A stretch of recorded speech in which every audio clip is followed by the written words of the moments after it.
송은재 TV 시작합니다. 어제 아침이었습니다. 윤석열 대통령이 대통령실로 출근하는 길에 여느 때와 같이 기자들이 윤석열 대통령에게 질문을 던졌습니다. 이번 지방선거 결과 소감이 어떻느냐? 윤석열 대통령의 답변입니다. 지금 집에 창문이 흔들리고 마당에 나뭇가지가 흔들리는 것을 못 느끼느냐? 지금 경제 위기를 비롯한 태풍의 권역에 우리 마당이 들어와 있다. 이랬습니다. 우리가 지금 태풍 권역에 들어와 있다. 집에 창문이 흔들리고 나뭇가지가 휘어지고 있다. 지금 선거 승리 이야기할 때가 아니다. 라는 뜻의 이야기입니다. 윤석열 대통령이 검사 시절, 후보 시절 대통령이 된 이후에 여러 가지 많은 어록들을 남겼습니다. 어록이라는 것이 표현이 뛰어나고 미사어구를 쓰고 이런 것이 아니지 않습니까? 국민의 가슴에 얼마나 와닿는 공직자로서 대통령으로서 대통령 후보로서 얼마나 국민들의 가슴을 강타하는 때리는 감동을 주는 공감할 수 있느냐라는 것이 어록이죠. 저는 이거 굉장히 윤석열 어록이 될 만한 표현이었다. 이렇게 느낍니다. 같이 한번 의견을 나눠볼까 합니다. 송은재 TV 아직 구독자가 아니신 분 계시면 구독, 좋아요 버튼 저한테는 큰 격려가 된다는 말씀부터 드리고요.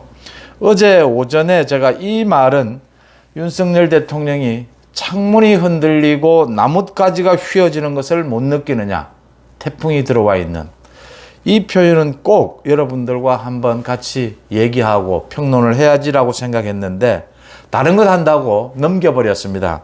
그렇지만 오늘 다시 어제 아침 일이긴 하지만 다시 제가 끄집어든 것은 그동안 윤석열 대통령이 굉장히 많은 이야기를 했습니다. 금수완박은 부패완판이다. 검찰총장은 법무부 장관의 부하가 아니다. 나는 사람에 충성하지 않는다. 시원시원한 말들 많이 했습니다. 그런 것들이 이제 말이 어떨 때는 투박하고 말이 어떨 때는 적확하고 잘 표현됐지만 투박한 것은 투박한 대로 국민들의 가슴에 와닿았다라는 것이고요. 저는 대통령이 된 이후에도 많은 윤석열 대통령이 많은 메시지를 남겼지만 어제 아침에 지금 지방선거를 압승을 거두었는데 그러니까 이 일에도 논평이 있었습니다. 의뢰할 수 있는 논평이었습니다. 민생을 챙기겠다. 지방 권력과 잘 협력하겠다. 근데 어제 아침에 출근길에 기자들의 질문에 지금 태풍 속에 우리가 와 있다. 창문이 흔들리고 나뭇가지가 휘어지는 것을 흔들린다라고 했는데 태풍이 와 있으니까 단순히 흔들리는 것이 아니죠. 휘어진다라는 표현이었겠죠. 지금 너무나 심각하지 않습니까? 경제가 어렵다 이래. 물가 말입니다. 6%가 올랐다라고 하는데 체감은 어마어마하지 않습니까? 지금 경유 가격이나 기름값, 고기 서민들의 체감하는 수준은 어마어마하다. 상당히 위협적인 것이다. 특히 물가는 서민들에게는 치명적인 것이죠. 이런 타이밍에 윤석열 대통령이 민생을 챙기겠다. 물가가 올랐다. 이런 말보다는 태풍 속에 우리가 와 있다. 아마 올해 윤석열 대통령이 당선되고 난 이후에 경제를 가장 많이 이야기했습니다. 경제가 무너지면, 물가가 무너지면 정치를 다른 분야를 아무리 잘해도 다 무너지는 것이다. 당연합니다. 국민들이 먹고 살기가 힘든데 무슨 지금 삼권 분립이 어떻게 되고 금수완박이 어떻게 되고 먹고 살고 난 다음 이야기죠. 올해는 각 정치인들이 어떻게 행동하느냐가 이런 어려운 민생 상황을 잘 헤아리면서 정치 언행을 하느냐, 메시지를 던지느냐가 굉장히 중요할 것이다. 그런 점에서 제가 윤석열 대통령의 어제 아침 이건 어록에 해당한다. 어록급이다. 제가 말씀을 드리는 이유입니다. 지금 민주당이 이제 오늘부터 슬슬 또 친이재명 쪽에서 이재명이 잘못한 게 있느냐, 이재명이 잘못한 게 있느냐라는 논리는 언제나 비슷비슷합니다. 우리 다 같이 책임을 져야지 왜 이재명에게만 책임을 덮어 씌우느냐. 또 이재명이 피를 지금 흘리고 있는데 그 피 흘리고 있는 이재명의 그 상처에 소금을 뿌리느냐. 10년 전에 문재인도 대선에서 패했을 때 문재인 책임론을 이야기한 사람들이 있었다. 그 사람들 다 당에서 다 나가서 딴살림 한다. 그 이후에 문재인이 정권을 잡지 않았느냐 뭐 이야기가 지금 숨어 있는 것 같은데, 그때 문재인에 대해서 정확한 정치적 능력, 방향성, 문재인이 가진 문제점을 제대로 지적하지 않았기 때문에 문재인 정권 5년이 실패로 간 겁니다. 그 당시에 문재인을 선택한 것이 옳았느냐? 마찬가지로 지금 이재명에 대해서 그런 식으로 또 모두가 뭐 죄인 아니냐? 뭐 책임지기 싫으면 언제나 그런 식입니다. 이제 슬슬 그렇게 엄호가 나오는데 결국은 당권을 놓고 생명을 건, 정치 생명을 건 싸움을 하자 이 소리죠.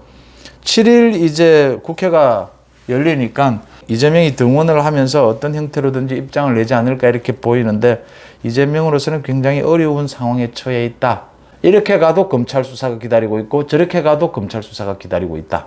정치적으로 당권에 도전을 하지 않을 수 없는데, 도전하면 민주당의 아마 반 이재명 대부분이 이재명에 대한 방탄국회를 용서하지 않을 것이다 하는 부분입니다. 그래서 이재명은 사면 초과하지 않느냐 이렇게 보입니다. 여기에서 이재명은 사실은 자숙하는 기간을 갖는 것이 1년이고 2년이고, 자숙하는 기간을 갖고 검찰과 경찰의 수사에 겸허하게 임하는 것이 그래도 이재명이 취할 수 있는 최소한의 국민들에 대한 예의 아니겠느냐.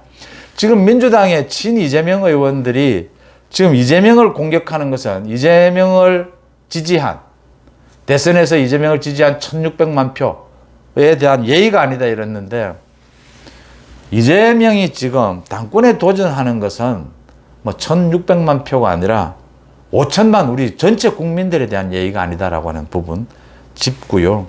특히 이렇게 물가, 경제, 살림살이가 어려운 상황에 이재명이 이런 식의 무리를 하는 것을 국민들은 더 용서하지 않을 것이다 라고 하는 부분입니다. 이번 지방선거에서 광주를 비롯해서 민주당 지지층이 대거 투표를 아예 하지 않은 것, 아예 거부하는 것도 아니고 아예 투표를 하지 않는 것, 그게 무슨 뜻이냐.